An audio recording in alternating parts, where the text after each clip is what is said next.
Today's topic is measuring the length of a curved line. यानी कोई curved line दी हुई है, उसको आप कैसे मेजर करेंगे। जैसे ये कर्व लाइन देख रहे हैं आप, दी हुई है, तो उसको आप कैसे मेजर करेंगे।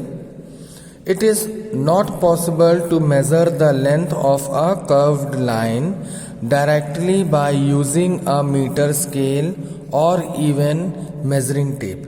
मीन्स अगर कोई कर्व्ड लाइन दी हुई है तो उसको आप किसी मीटर स्केल से नहीं नाप सकते हैं या मेजरिंग टेप से नहीं नाप सकते हैं। क्यों नहीं नाप सकते हैं? क्योंकि मेजरिंग स्केल जो होती है वो स्ट्रेट होती है, ठीक है, और कर्व्ड लाइन टेढ़ी होती है, तो आप मेजरिंग स्केल की सहायता से नहीं नाप सकते।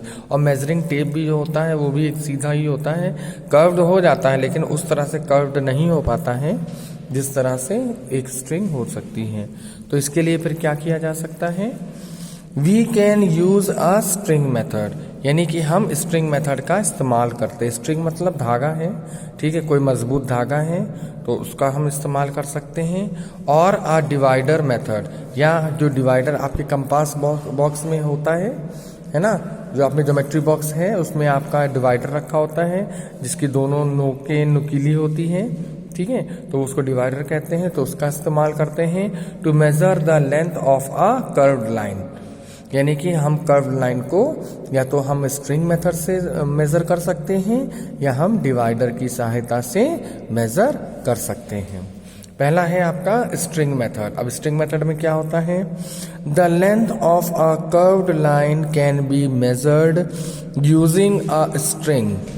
To measure the length of a curved line using a thread, follow the step given below. यानी अगर हमको कर्व्ड लाइन को मेजर करना है तो नीचे कुछ स्टेप्स दिए गए हैं, उनको हमें फॉलो करना होगा और उसके द्वारा हम किसी भी कर्व्ड लाइन को मेजर कर सकते हैं।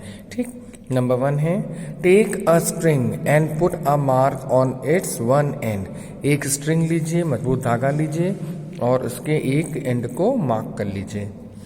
Place the marked end of the string at the starting of the curved line.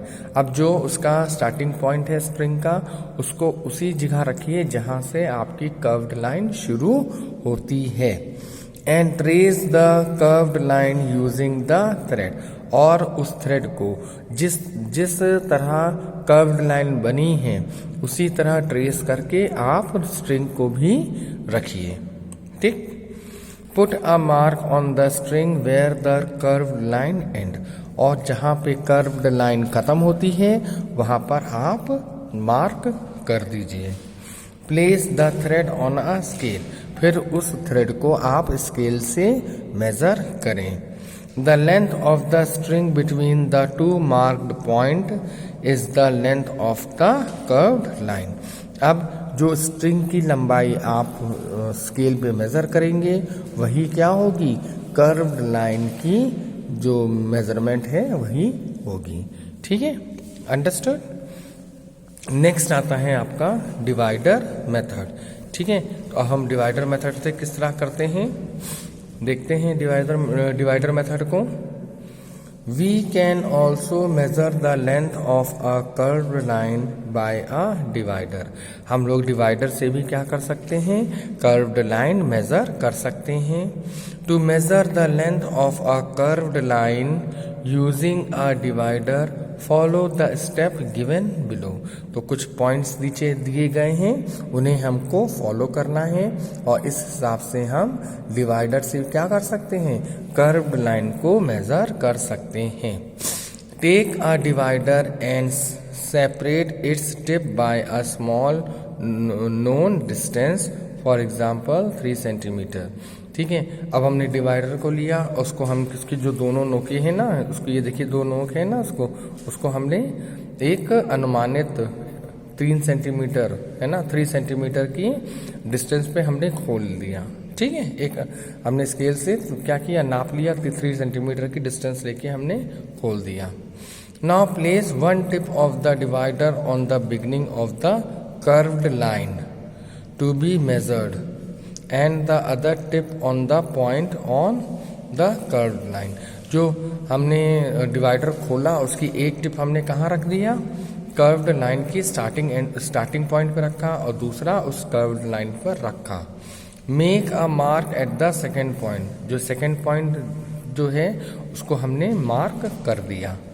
Similarly cover the entire length of the curved line with the divider so that the complete curved line is divided into segments of 3 centimetres. अब इसी तरह से हम 3-3 centimetre के mark लगाते जाएंगे और हम क्या करेंगे, उस डिवाइडर से कर्व्ड लाइन को मेजर करते जाएंगे। ठीक। If a part of a curved line is left over measure it separately, अगर लास्ट में कुछ लाइन बच जाती है तो उसको हमें अलग से क्या कर सकते हैं, मेजर कर सकते हैं। Now count the total number of equal segment, अब जितने इक्वल सेगमेंट 3 सेंटीमीटर के निकले हैं उनको हम क्या करेंगे, सब काउंट कर लेंगे। ठीक। And calculate the length of the curved line using the formula below, और नीचे दिए गए फॉर्मूले से हम क्या करेंगे, उस कर्व जो कर्व लाइन जितनी नंबर ऑफ कर्व लाइन निकली है यानी जितने नंबर ऑफ सेगमेंट्स निकले हैं उसको हम कैलकुलेट कर लेंगे। फॉर्मूला देखिए, length of the entire curve line, यानी पूरे कर्व लाइन का जो एंटायर लेंथ है वो क्या होगा, नंबर ऑफ इक्वल सेगमेंट्स, यानी कितने नंबर इक्वल सेगमेंट्स के आए हैं।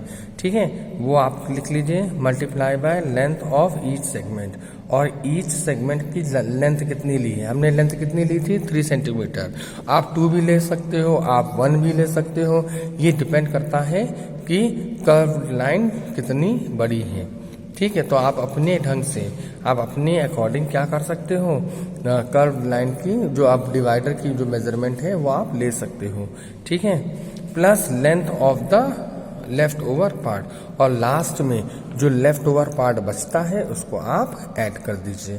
ठीक है, तो इस तरह से हम कर्व्ड लाइन की क्या कर सकते हैं, मेजरमेंट कर सकते हैं। तो 2 मेथड मैंने यहाँ पढ़ा, एक आपने पढ़ा स्ट्रिंग मेथड और दूसरा आपने पढ़ा डिवाइडर मेथड। ठीक है, तो हम कर्व्ड लाइन को 2 मेथड से मेज़र कर सकते हैं।